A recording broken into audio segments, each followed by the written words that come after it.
Have you ever stopped to ponder the role credit cards play in our society? In the grand scheme of things, credit cards are a relatively new phenomenon, yet their impact on our day-to-day lives is profound. They've gone from being a novelty to a necessity, an integral part of our financial lives.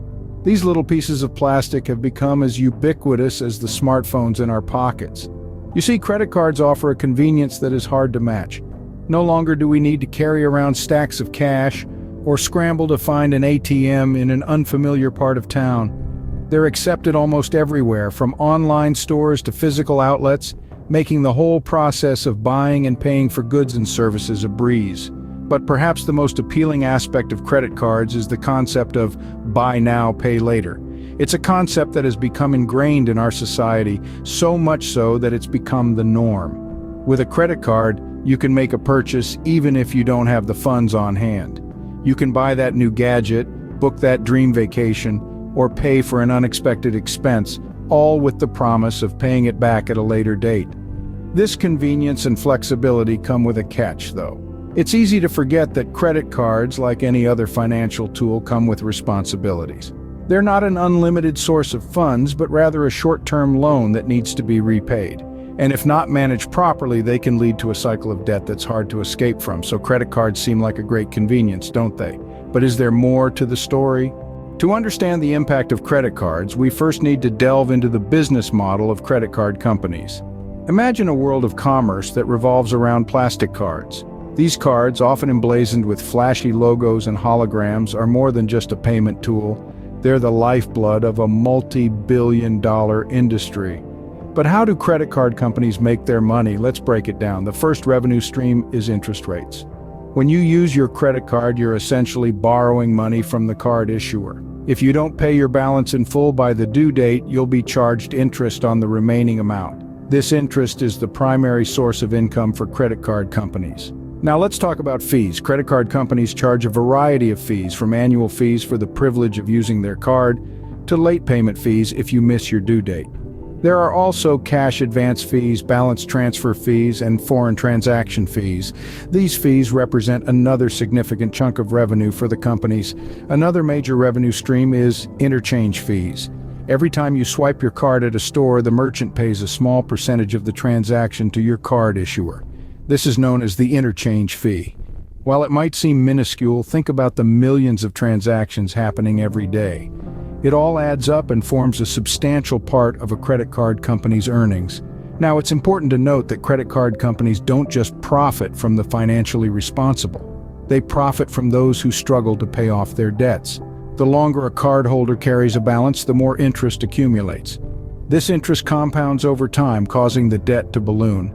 This is where credit card companies really rake in the profits. The model is straightforward yet ingenious. Credit card companies provide a convenient service, but they make their money from those who can't afford to pay their balances in full each month. They also earn from merchants who accept their cards and from cardholders in the form of fees. It's a well-oiled machine designed to generate profit at every turn, and it's been incredibly successful. Credit card companies have grown into some of the most profitable corporations in the world. They've achieved this by capitalizing on the convenience of their product and the financial habits of their customers. But while this business model has proven immensely profitable for the companies, it's also created a culture of debt. Many cardholders find themselves trapped in a cycle of high-interest debt that they struggle to escape. And the companies, they continue to profit. As you see, the profit of credit card companies is deeply intertwined with the debt of their customers. So the next time you reach for your credit card, remember that every swipe, every late payment, and every carried balance is feeding into a system designed to profit from your debt. Now let's shift our focus to the people at the lower end of the income spectrum. These individuals, often with limited access to mainstream banking services, can find themselves the target of aggressive credit card marketing.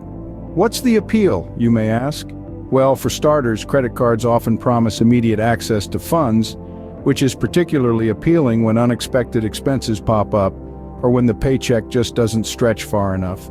Consider the single mother who needs to repair her car so she can get to work, or the family that needs groceries before the next paycheck arrives. In these scenarios, credit cards can seem like a godsend, providing the means to keep the lights on, the car running, and the family fed. But here's the kicker. These credit cards aren't handed out with a generous spirit. They're a product, and like any product, they're designed to generate profit.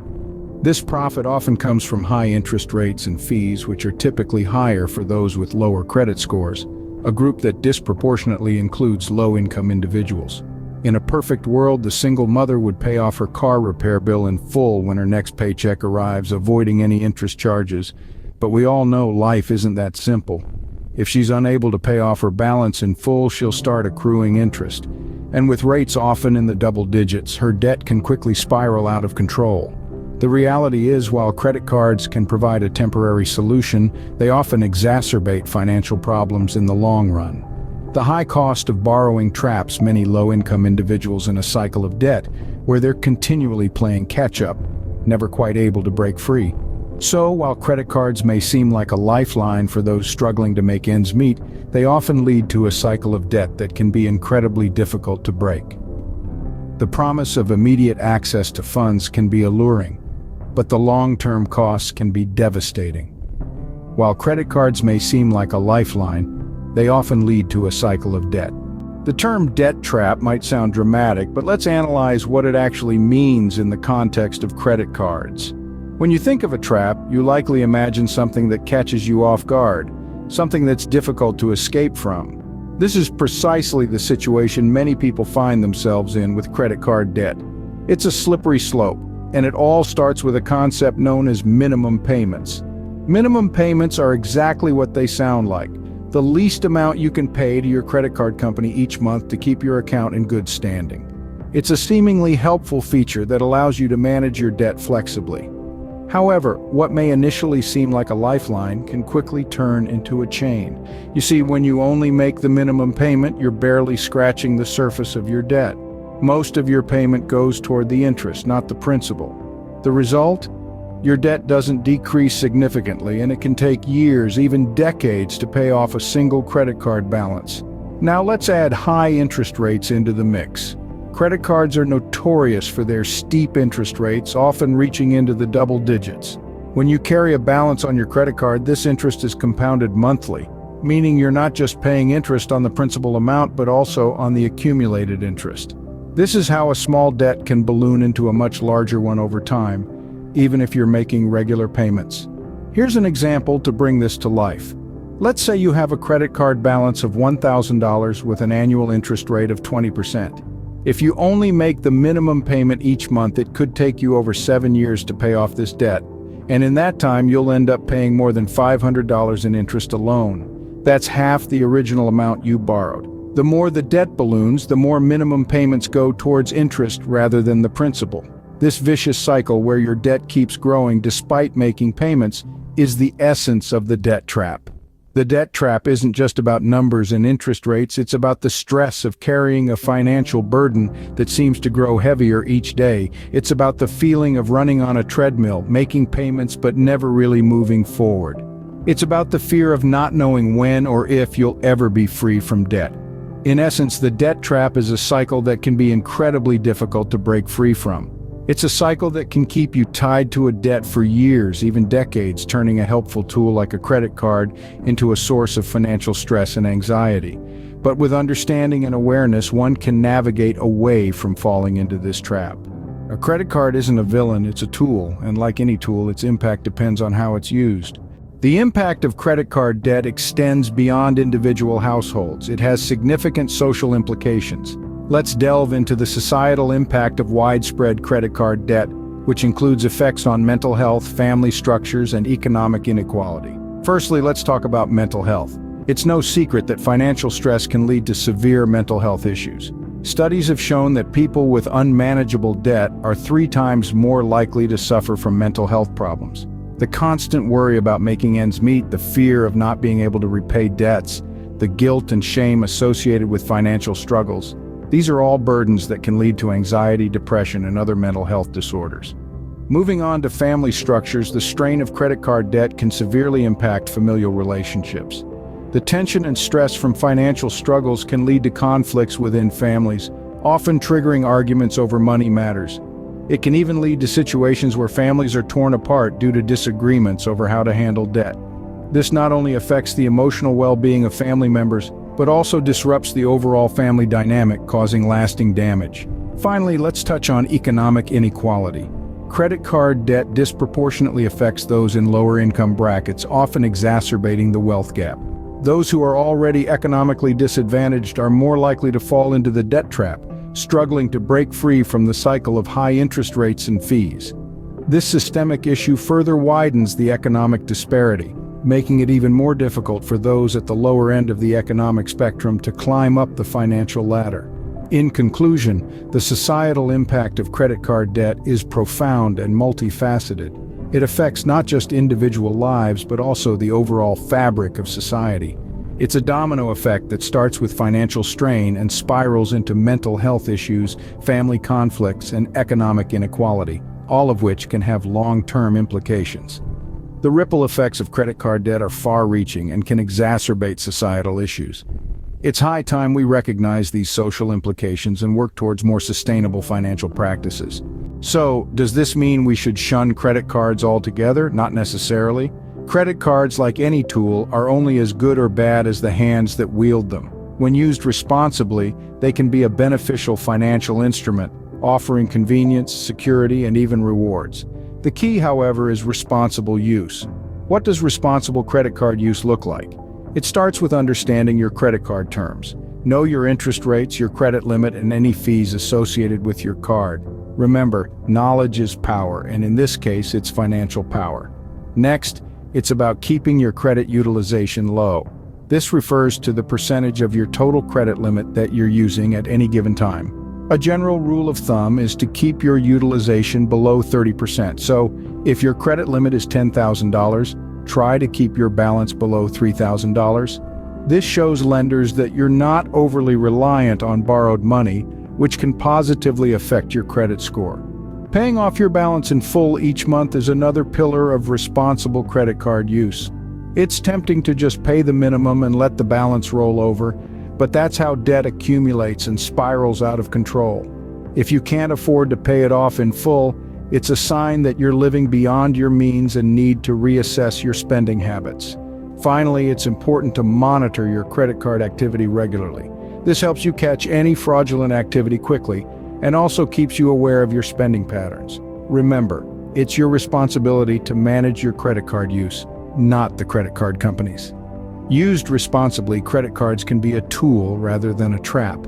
They can help you build a solid credit history, provide a safety net in emergencies, and even offer perks like cashback or travel rewards. But as with any tool, they require respect and careful handling. It's up to you to use them wisely. Used responsibly, credit cards can be a tool rather than a trap. For those struggling with credit card debt or those who wish to avoid it, there are alternatives. Credit cards may seem like a convenient solution, but they are not the only tool available for managing your finances. With a little bit of planning and discipline, you can avoid the pitfalls of credit card debt. Firstly, consider debit cards. These cards draw directly from your bank account, ensuring you only spend what you have. It's a simple and effective way to stay within your means. There are no interest rates, no late fees, just the money you've earned. Cash is another tried and true method. Having physical money in your hand can make you more mindful of your spending. It's harder to part with a crisp bill than to swipe a card mindlessly. Plus, cash transactions are straightforward without the hidden fees or unexpected charges that can come with credit cards. For larger purchases, consider saving up in advance. Start a savings account, set a goal, and work towards it. This method takes time, but it's far more satisfying to buy something outright than to pay it off with interest over months or years. It's a mindset shift, from instant gratification to long-term planning, but the financial benefits are well worth it. Another alternative is peer-to-peer lending. This is where you borrow money from individuals instead of banks. It's a more personal approach, often with more flexible terms and lower interest rates. Plus, you're supporting individuals, not large corporations. Lastly, consider using prepaid cards. These cards allow you to load a set amount of money, providing a buffer against overspending. Like debit cards, they only allow you to spend what you have. However, they can be used anywhere credit cards are accepted, giving you the convenience without the debt. Financial management is about making informed choices. It's about understanding the tools available to you and choosing the ones that best suit your needs. It's about taking control of your money instead of letting it control you. remember, you do have options. Credit cards aren't the only way to manage your finances. In conclusion, it's clear that the business model of credit card companies disproportionately affects the poor. We've navigated through the labyrinth of credit card companies, their business model, and the role they play in society. It's apparent that these plastic cards are not just a convenient payment method, but a tool that can either build or break financial stability. The business model of credit card companies is built on the premise of offering convenience and credit, but this is a double-edged sword. On one hand, credit cards can be a lifeline in emergencies or a bridge over financial gaps. On the other, they can also be the first step into a cycle of debt that's hard to escape. The debt trap, as we've discussed, is a real danger. High interest rates and fees can quickly turn a manageable debt into an insurmountable one, particularly for those who are already financially vulnerable. This trap is not an accident, but a calculated part of the business model, ensuring a steady stream of income for the card companies at the expense of the cardholder. Credit cards have a profound impact on society. They affect not only individual financial health, but also social mobility and economic inequality. The poor are often the most affected, finding themselves caught in a cycle of debt that further entrenches them in poverty. But let's not forget, credit cards aren't inherently evil. They are tools. And like any tool, their impact depends on how they're used. Responsible use of credit cards can be a stepping stone to financial stability and even wealth creation. We also delved into alternatives to credit cards, including debit cards, cash, and even newer technologies like digital wallets and cryptocurrencies. Each of these alternatives has its own pros and cons, but they all offer potential ways to avoid the pitfalls of credit card debt. It's essential to understand these dynamics to make informed decisions about our financial future. After all, knowledge is power. We hope you liked the video. If so, it would help us a lot if you could leave us a comment, as YouTube's neural network values this a lot and thus recommends our videos to more people. Please give it a like and activate the bell so you get a notification when we upload our next video. So see you soon. Greetings.